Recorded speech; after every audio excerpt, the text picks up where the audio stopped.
Hello बच्चों, कैसे हैं आप लोग। देखिए हम लोगों का जो मॉड्यूल दिया हुआ है और उसमें जो नीट के पीवाईक्यू क्वेश्चन पूछे गए हैं उसी को हम लोग डिस्कस करते हैं। और मेरा जो आज का टॉपिक है वो है मेरा इलेक्ट्रिक चार्ज एंड फील्ड। ठीक है, तो देखते हैं हम लोग इसको कैसे सॉल्व करते हैं। पहला क्वेश्चन क्या दिया हुआ है यहाँ पे, कह रहा है कि दो पॉइंट चार्ज है, ठीक है, A and B, having charge plus Q and minus Q respectively are placed at a distance apart and force between them is F. ठीक है, हमारे पास दो चार्ज है, एक प्लस क्यू है और एक मेरा क्या है, माइनस क्यू।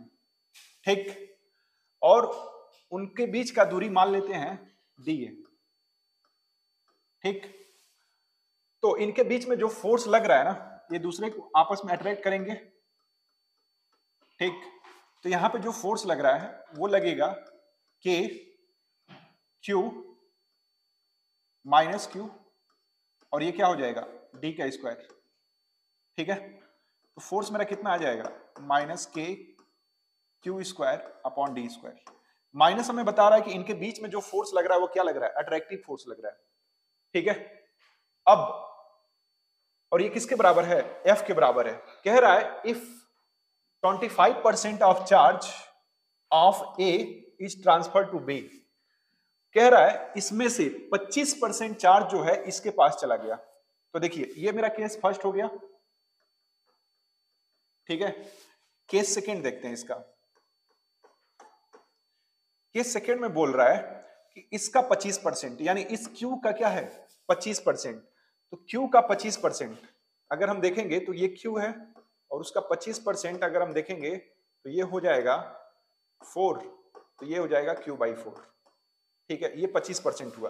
तो पहले इसके पास कितना था, प्लस क्यू, अब इसमें से 25% जाएगा। 25% जाने का मतलब हुआ इसमें से सब्ट्रैक्ट करेंगे कितना, क्यू बाई 4 को, तो ये हो जाएगा मेरा माइनस क्यू बाई 4। और यही क्यू बाई 4 जो था यहां से जो निकला वो कहां चला जाएगा, यहां पे, तो ये हो जाएगा यहां पे, ये हो जाएगा मेरा दूसरा वाला जो चार्ज हो जाएगा प्लस, और यहां पे ये इक्वल साइन नहीं रहेगा, ये दूसरा वाला चार्ज है, यहां पे हो जाएगा minus Q plus Q by 4। तो ये सेकेंड वाला चार्ज है, ये फर्स्ट वाला, इसको सॉल्व करेंगे तो ये आ जाएगा 3 क्यू बाई 4 और ये कितना आ जाएगा, इसको सॉल्व करेंगे तो माइनस 3 क्यू बाई 4 आ जाएगा। ठीक है, एक एक स्टेप में बता रहा हूं। अब ये मेरा जो चार्ज है, जो पहले वाला चार्ज क्यू था अब बन गया ये 3 क्यू बाई 4, और जो माइनस क्यू चार्ज था वो अब बन गया माइनस 3 क्यू बाई 4। ठीक है, और डिस्टेंस अभी भी जो पहले था वही डिस्टेंस है। तो अब हमसे पूछा है यहाँ पे कितना फोर्स लगेगा, तो यहाँ पे जो न्यू फोर्स लगेगा उसको एफ डैश मान लेते हैं।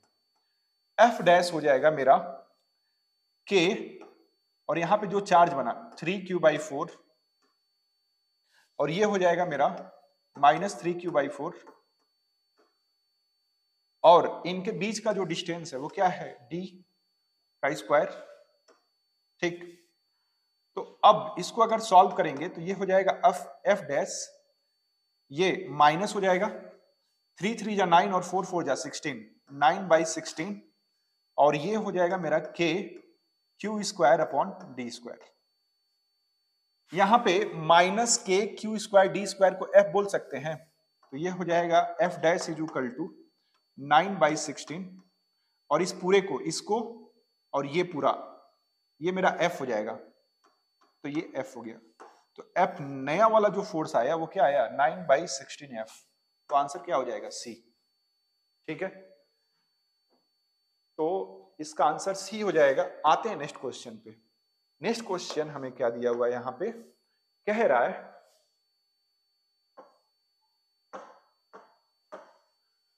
Suppose the charge of A proton and electron differ slightly. जो चार्ज है प्रोटॉन पे और इलेक्ट्रॉन पे, इन दोनों के जो चार्ज है वो आपस में थोड़ा सा डिफर कर रहा है।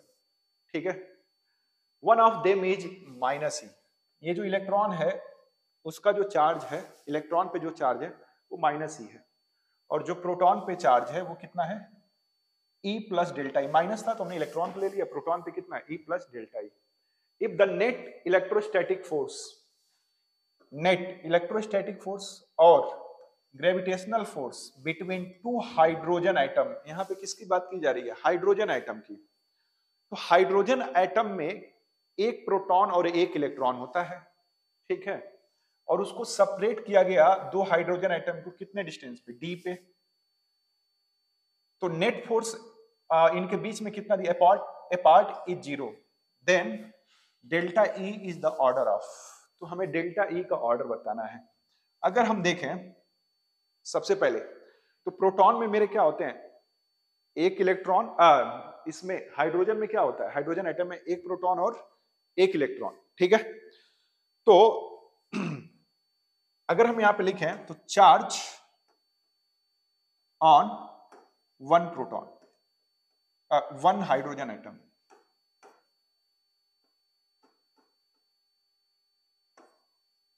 One hydrogen atom. तो ये कितना हो जाएगा? ये हो जाएगा, एक प्रोटॉन होता है और एक क्या होता है? इलेक्ट्रॉन होता है।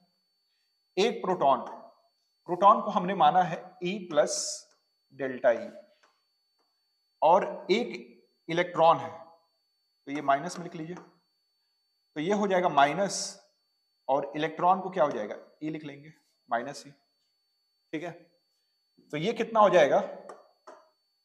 क्योंकि ई ही माइनस ई ही दिया है यहाँ पे, इसको सॉल्व करेंगे तो यहां से कितना आ जाएगा? ये प्लस और ये माइनस, यहां पे आ जाएगा डेल्टा ई। तो charge on one hydrogen atom कितना आ गया? Delta E. तो कितने हाइड्रोजन एटम है? दो, ठीक। तो इस पे भी डेल्टा ई और इस पे भी डेल्टा ई। सेपरेशन कितना दिया है? डी। तो फोर्स कितना लगेगा? के क्यू। चार्ज कितना हो गया? डेल्टा ई का स्क्वायर, और ये क्या हो जाएगा? D square. कह रहा है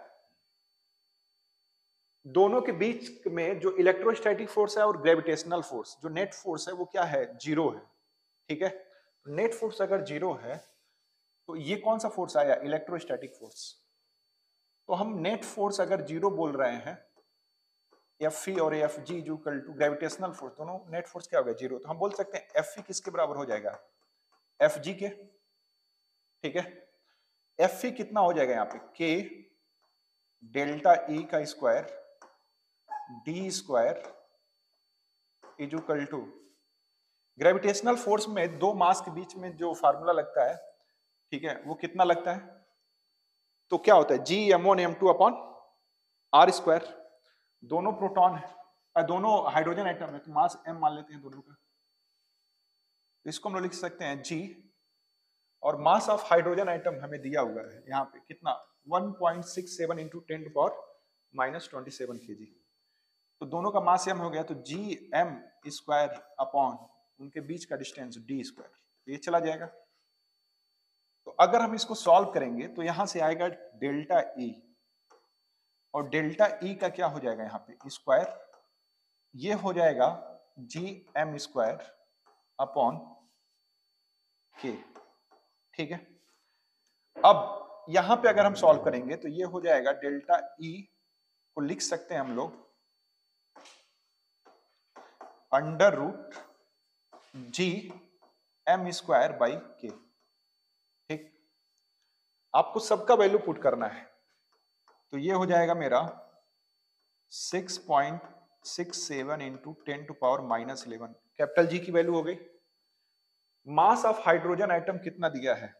तो मास ऑफ हाइड्रोजन एटम जो दिया है 1.67 इंटू 10 टू पावर माइनस 27 का होल स्क्वायर, और नीचे हमें क्या दिया हुआ है? के का वैल्यू दिया है। के हमें ये वैल्यू पुट करना है। के की वैल्यू कितनी होती है? 9 इंटू 10 टू पावर 9। तो यहां पे पुट कर देंगे। अब इसको हम सॉल्व करेंगे, ठीक है।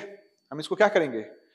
सॉल्व करेंगे। तो जब सॉल्व करेंगे इस पूरे को, तो यहां से डेल्टा ई का जो रेंज आएगा वो आएगा अप्रोक्सीमेट में, ये आएगा 10 टू पावर माइनस 37 कूलॉम, ठीक है। तो ये आंसर मेरा सेकेंड हो गया। इसके बाद तो थर्ड क्वेश्चन मेरा यहां पे दिया हुआ है कि two identical charge spare suspended from a common point by two massless string length L है, are initially at distance D, ठीक है, apart because of their mutual repulsion. तो यहाँ पे डायग्राम देखिएगा,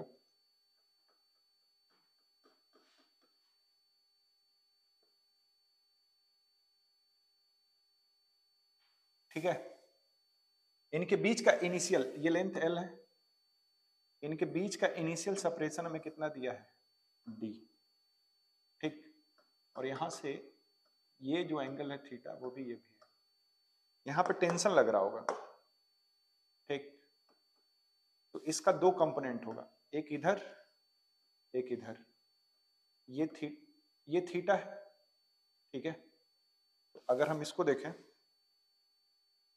तो ये हो जाएगा मेरा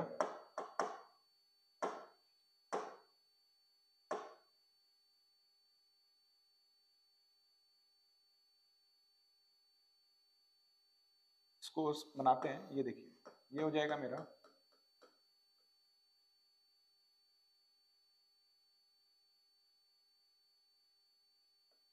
ये एंगल मेरा थीटा है, ये भी एंगल मेरा क्या है थीटा, इनके बीच की दूरी ये वाली हमें दी हुई है D, इनिशियल सेपरेशन दिया है, ठीक, अब यहां पे नीचे क्या लगेगा mg, इधर क्या लगेगा, ये अगर t है तो ये थीटा हो जाएगा, ये हो जाएगा t cos थीटा इधर, और इधर क्या हो जाएगा t sin थीटा, ठीक है, ये मेरा हो जाएगा, और इधर जो लगेगा रिपल्सन की वजह से फोर्स लगेगा, ठीक, और इस फोर्स की जो वैल्यू होगी वो हो जाएगी k, और इस पे चार्ज q मान लेते हैं, ठीक है, तो ये हो जाएगा k q square upon d का स्क्वायर, ये मेरा डायग्राम हो गया, ठीक, इनिशियल सेपरेशन मेरा ये दिया हुआ था d, अब यहां से अगर हम इक्वेशन बनाएं, ठीक है, तो जो इक्वेशन बनेगा मेरा, हम बोल सकते हैं पहला इक्वेशन बनेगा t cos theta is equal to mg, balance condition में है, ठीक है, इक्विलिब्रियम में है, तो बोल सकते हैं क्या t cos theta is equal to mg, ये क्या हो गया पहला इक्वेशन। दूसरा वाला t sin थीटा किसके बराबर हो जाएगा, f के बराबर हो जाएगा, तो t sin theta is equal to f, ये किसके बराबर हो जाएगा k q square upon d का स्क्वायर, ठीक है, तो ये हो गया मेरा इक्वेशन नंबर 2, ठीक है, अब इसको डिवाइड कर देंगे, डिवाइड सेकेंड विथ फर्स्ट, तो जब डिवाइड करेंगे किसको, सेकेंड को, किससे, फर्स्ट से, तो ये हो जाएगा मेरा t से t चला जाएगा, sine theta upon cos theta क्या हो जाएगा टेन थीटा, और इसको अगर लिखेंगे तो ये वाला हो जाएगा k Q square upon D square, और ये क्या हो जाएगा mg, ठीक है, तो tan theta is equal to आ जाएगा तो मेरा के Q square upon D square mg। अब यहां से अगर देखें, ठीक है, ये टेन थीटा, यहां पे थीटा जो है स्मॉल है, थीटा क्या है यहाँ पे स्मॉल, ठीक, थीटा अगर स्मॉल है तो टेन थीटा किसके बराबर होता है, टेन थीटा थीटा के बराबर हो जाएगा जब क्या हो जाएगा स्मॉल होता है, या साइन थीटा के बराबर भी होता है, ठीक है, तो टेन थीटा को लिख सकते हैं के Q square upon D square mg। अब जैसे ही चार्ज लीक होना शुरू हुआ तो इनके बीच का सेपरेशन कुछ चेंज होगा, मान लेते हैं वो सेपरेशन कितना हो गया, फाइनली जो सेपरेशन हो गया वो x हो गया, तो इसको x के टर्म में लिख सकते हैं tan theta is equal to K Q square upon, और ये डी स्क्वायर था तो इसको हम लोग मान लेते हैं x हो गया, x स्क्वायर, ये क्या हो गया mg, क्योंकि चार्ज लीक हुआ, फाइनल सेपरेशन इसका d की जगह पे क्या हो जाएगा x हो जाएगा, ठीक है। अब यहां से हम लोग टेन थीटा निकालते हैं, तो टेन थीटा निकालने के लिए ये वाला डायग्राम देखिए, ये वाला ठीक, देखिए ये पूरा हमने क्या मान लिया है, अगर इस वाले को देखें कुछ फाइनल सेपरेशन होगा, ठीक, तो फाइनल सेपरेशन होने के बाद कुछ शेप मान लीजिए ऐसा बना और इनके बीच का डिस्टेंस x है और ये एंगल थीटा है, ठीक। तो अगर हम देखें तो ये वाली दूरी कितनी हो जाएगी, x/2 हो जाएगी, ठीक। ये l है और थीटा बहुत छोटा है, तो ये वाला लेंथ और ये वाला लेंथ अप्रोक्सीमेटली क्या हो जाएगा, सेम हो जाएगा। जब थीटा बहुत छोटा होता है तो ये वाला और ये वाला l क्या हो जाएगा, सेम हो जाएगा। तो हम बोल सकते हैं क्या, tan theta is equal to, यहां से tan theta is equal to perpendicular, theta के सामने वाला क्या होता है, परपेंडिकुलर, तो परपेंडिकुलर कितना हो गया x/2 और बेस कितना हो जाएगा l, क्यों थीटा कम है। तो अगर हम बोलेंगे तो ये l और ये l बात एक ही है, ठीक है। और tan थीटा को क्या लिख सकते हैं, थीटा, तो ये कितना हो जाएगा मेरा x/2l, या इस tan थीटा को हम लोग ऐसे लिख सकते हैं, tan थीटा की जगह पे x/2l हम लोग लिख सकते हैं, ठीक है। तो ये हो जाएगा मेरा x/2l, ये हो जाएगा kq² upon x² mg, x² इधर चला गया तो ये क्या हो जाएगा x3, ठीक है। और क्या हो जाएगा mg, और ये हो जाएगा 2l, और यहां पे क्या हो जाएगा k, ठीक। ये क्या आ गया, q² आ गया, ठीक है। तो q² यहाँ पे x के किसके प्रोपोर्शनल आ रहा है, क्यूब के आ रहा है प्रोपोर्शनल, ठीक। तो यहां से हम लोग लिख सकते हैं क्या, q² डायरेक्टली प्रोपोर्शनल x3, इसको हम लोग q इज इक्वल टू लिख सकते हैं x3 के पावर 3/2। यहां पे बोल रहा है जब ये चार्ज लीक होना शुरू हुआ तो ये दोनों पास पास आने लगे और फाइनल उनके बीच का सेपरेशन मान लेते हैं क्या है, जब पास आ रहे हैं तो एक टाइम पे उसका सेपरेशन क्या है, x है, तो उसी को हमने x मान के सॉल्व किया, ठीक है। अब यहाँ पे बोल रहा है कि charge begin leak from both the sphere at constant rate, ठीक है। इसको हम लोग डिफरेंशिएट करते हैं q को टाइम के रिस्पेक्ट में, यही हो जाएगा dq/dt, और ये हो जाएगा मेरा 3/2 x के पावर 1/2 dx/dt, ठीक है। इसको हम लोग ऐसे लिख सकते हैं। यहां पे अगर इसको देखें तो ये वाली चीज क्या है, यहाँ पे कांस्टेंट है, ये क्या है यहाँ पे कांस्टेंट, क्योंकि कांस्टेंट रेट से क्या हो रहा है, चार्ज लीक कर रहा है। तो हम बोल सकते हैं यहाँ पे, और dx/dt को हम लोग क्या लिख सकते हैं, v लिख सकते हैं।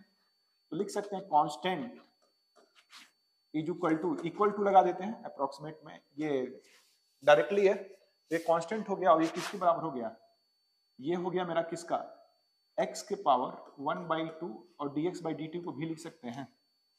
तो कांस्टेंट इसको लिख सकते हैं 1/x के पावर 1/2, या आप चाहें तो ऐसे भी लिख सकते हैं x के पावर 1/2, इसको भी लिख सकते हैं। तो ये नीचे आ गया, ये भी हो गया, तो भी क्या आ गया, x के पावर -1/2, ये क्या आ गया भी।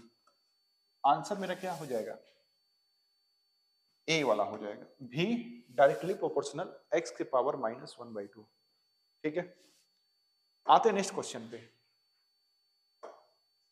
ठीक। नेक्स्ट क्वेश्चन में क्या दिया हुआ है, दो पिथ बॉल दिए हुए हैं, ठीक है। दो यहां पे पिथ बॉल दिए हुए हैं,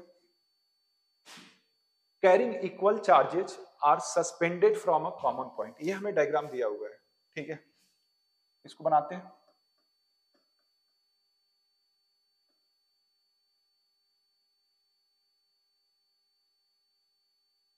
इनके बीच का जो ये वाला सेपरेशन y दिया हुआ है, ये वाला वर्टिकल डिस्टेंस y दिया हुआ है, और ये वाला डिस्टेंस हमें r दिया हुआ है, इसको हम लोग थीटा मान लेते हैं, ये भी क्या हो जाएगा थीटा, ठीक। तो इनिशियल कंडीशन हमें ये दिया हुआ, तो इनिशियल कंडीशन हम लोग देखते हैं पहले। तो अगर हम बोलेंगे इधर टेंशन T है तो ये क्या हो जाएगा, ये थीटा हो जाएगा, ये हो जाएगा T cos थीटा, नीचे क्या हो जाएगा mg, इधर क्या लगेगा T sin थीटा, और इधर क्या लगेगा force. Equal length, equilibrium separation between them is R, equal charges है, मान लेते हैं इस पे चार्ज कितना है q, इस पे भी चार्ज क्या है q, ठीक है। Now the string is are rigidly clamped at half of the height. The equilibrium separation between the ball now become. ठीक है, तो यहां पे मेरा क्या बन गया, इक्वेशन बन गया पहला कंडीशन का, ठीक। और दूसरा वाला कंडीशन हम लोग इधर बना लेते हैं। ये हमें दिया हुआ है, अब ये जो है क्लैंप थोड़ा सा नीचे करके हम लोग ऐसे बना दिए, और ये हो गया y/2, और ये सेपरेशन कितना हो गया, ये सेपरेशन हो गया r', ठीक है। तो ये कितना हो जाएगा, θ' हो जाएगा, ठीक। तो सबसे पहले इसका देखते हैं, तो यहां से अगर इक्वेशन बनाएंगे तो ये हो जाएगा t cos θ, बैलेंस करेंगे इक्विलिब्रियम पोजीशन, t cos θ किसके बराबर हो जाएगा, mg के, ये इक्वेशन नंबर 1 हो गया। t sin θ किसके बराबर हो जाएगा, t sin θ हो जाएगा मेरा f के बराबर, ये इक्वेशन 2 हो गया। डिवाइड करते हैं फर्स्ट और सेकंड को, ठीक है। तो जब डिवाइड करेंगे तो ये हो जाएगा मेरा tan θ, t से t चला जाएगा, जब डिवाइड करेंगे तो sin θ अपॉन cos θ क्या हो जाएगा, tan θ, और ये f अपॉन क्या हो जाएगा, mg, ठीक है। तो ये हो जाएगा मेरा f अपॉन mg, और f को हम लोग क्या लिख सकते हैं, यहाँ पे f को लिख सकते हैं हम लोग k q square upon r square, और नीचे क्या हो जाएगा mg, ठीक है। तो k q square upon r square mg आ गया, ठीक है। और tan थीटा को यहां पे हम लोग क्या लिख सकते हैं, tan थीटा को लिख सकते हैं हम लोग यहाँ पे, देखिए tan थीटा यहाँ पे जो दिया हुआ है, तो इसको अगर सॉल्व करेंगे यहाँ पे एक ट्रायंगल बना लेते हैं, तो ये थीटा हो जाएगा, ये वाली दूरी पूरी r है, तो ये वाली दूरी कितनी हो जाएगी, r/2 हो जाएगा, ठीक। ये r/2 हो गया, ये वाली दूरी y है, तो tan theta is equal to कितना आ जाएगा, परपेंडिकुलर हो जाएगा r/2, और बेस कितना हो जाएगा y, तो tan theta is equal to हो जाएगा r upon 2y is equal to k q square upon r square mg, ठीक है। ये आ गया इतना, ये हो जाएगा मेरा इक्वेशन नंबर 1, ठीक। अब इसी तरीके से यहां पे सेम इसी तरीके से लिख सकते हैं r' अपॉन, ठीक है। यहां पे ये जो हो जाएगा r' और ये हो जाएगा 2y equal to kq square, अच्छा ये y/2 हो गया, तो y/2 ये ऊपर 2 चला जाएगा, ठीक है। ये हो जाएगा kq स्क्वायर r स्क्वायर, और ये क्या हो जाएगा mg, ये y/2 हो गया ना, पहले y था, अब क्या हो गया y/2, तो ये y/2 ये ऊपर चला गया, तो इसको हम लोग क्या लिख सकते हैं, अच्छा ये मेरा हो जाएगा यहाँ पे kq स्क्वायर, ये हो जाएगा r' का स्क्वायर, और ये हो जाएगा mg, तो ये 2 से 2 चला जाएगा, तो r' upon y is equal to लिख सकते हैं kq स्क्वायर अपॉन r' का स्क्वायर mg, ठीक है। ये मेरा दूसरा वाला आ गया, ठीक। अब इन दोनों को, दोनों इक्वेशन, ये वाला और ये वाला, दोनों इक्वेशन, ये सेकंड और ये फर्स्ट, दोनों को हमको क्या करना है, डिवाइड करना है, क्या करना है, डिवाइड, ठीक। तो जब डिवाइड करेंगे तो kq स्क्वायर और kq स्क्वायर चला जाएगा, ठीक, y चला जाएगा, तो बचेगा r' और r बचेगा, ठीक है। तो इसको अगर सॉल्व करेंगे तो इसको हम लोग यहां पे सॉल्व कर लेते हैं, ठीक है। लिख सकते हैं डिवाइड फर्स्ट एंड सेकेंड, ठीक है। जब फर्स्ट एंड सेकेंड को हम लोग डिवाइड करेंगे यहां पे, तो इसको हम लोग लिख सकते हैं r' अपॉन y, और यहां पे हो जाएगा r अपॉन 2y, ठीक है। r' अपॉन y को क्या लिख सकते हैं, kq स्क्वायर अपॉन r' का स्क्वायर, ये हो जाएगा mg अपॉन, यहाँ पे हो जाएगा kq square upon r square mg, mg गया, kq स्क्वायर गया, y से y गया, ठीक है। इसको हम लोग लिखेंगे क्या, r डैश, ठीक है, और ये ऊपर चला जाएगा 2 और ये हो जाएगा r, और यहाँ पे हो जाएगा, इसको अगर सॉल्व करें तो इसका मल्टीप्लाई से और इसका मल्टीप्लाई से, तो यहाँ पे हो जाएगा r स्क्वायर और ये हो जाएगा मेरा r स्क्वायर हो गया और यहाँ पे हो जाएगा r डैश का स्क्वायर, ठीक। इसको अगर सॉल्व करें तो ये हो जाएगा मेरा r डैश और ये कितना हो जाएगा 2 r डैश का क्यूब और इधर भी क्या हो जाएगा r क्यूब, ठीक। तो इसको हम लोग क्या लिख सकते हैं, ये आ जाएगा 2 r डैश क्यूब को लिख सकते हैं r क्यूब बाई 2, ठीक है।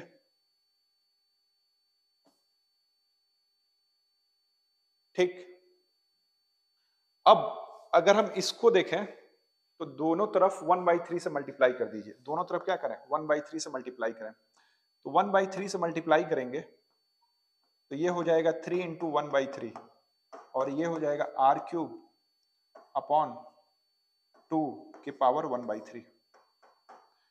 तो इसको अगर सॉल्व करेंगे तो ये बचेगा r डैश और ये हो जाएगा r अपॉन 2 के पावर 1/3, ठीक। तो कौन सा आंसर होगा, तो ये हो जाएगा r dash is equal to r upon 2 और यहाँ पे 3, ऑप्शन नंबर डी वाला मेरा आंसर होगा, ठीक है। क्योंकि हमें क्या निकालना था, यही r डैश हमें निकालना था, ठीक है। तो इक्विलिब्रियम सेपरेशन, अब उनके बीच का जो इक्विलिब्रियम सेपरेशन होगा वो क्या होगा r डैश हो जाएगा, जब क्लैंप हम लोग क्या कर दिए आधा कर दिए तो, ठीक। आते नेक्स्ट क्वेश्चन पे, हमें क्या दिया हुआ, 2 positive ion each carrying a charge q are separated by distance d, ठीक। If the force of repulsion between the ion, the number of electron missing from each will be, कह रहा है 2 positive ion है, ठीक। Charge उस पर Q दिया हुआ है, सेपरेशन कितना दिया है डी, फोर्स कितना लगेगा के Q square upon D square, यही फोर्स लगेगा, ठीक। तो यहां से हम लोग फोर्स निकाल सकते हैं, फोर्स कितना आएगा, फोर्स आएगा मेरा यहाँ पे एफ डी स्क्वायर अपॉन के और ये हो जाएगा रूट में, यहां से क्यू निकाल सकते हैं, क्यू आ जाएगा इतना, और हमें पता है कि क्यू इक्वल टू क्या होता है N E, Q equal to क्या होता है N E plus minus N E, तो ये एन ई हम लोग यहाँ पे ले लिए हैं और ये हो जाएगा एफ डी स्क्वायर अपॉन के और नीचे क्या हो जाएगा ई, यहां पे हो जाएगा एफ डी स्क्वायर अपॉन के, इतना हो जाएगा।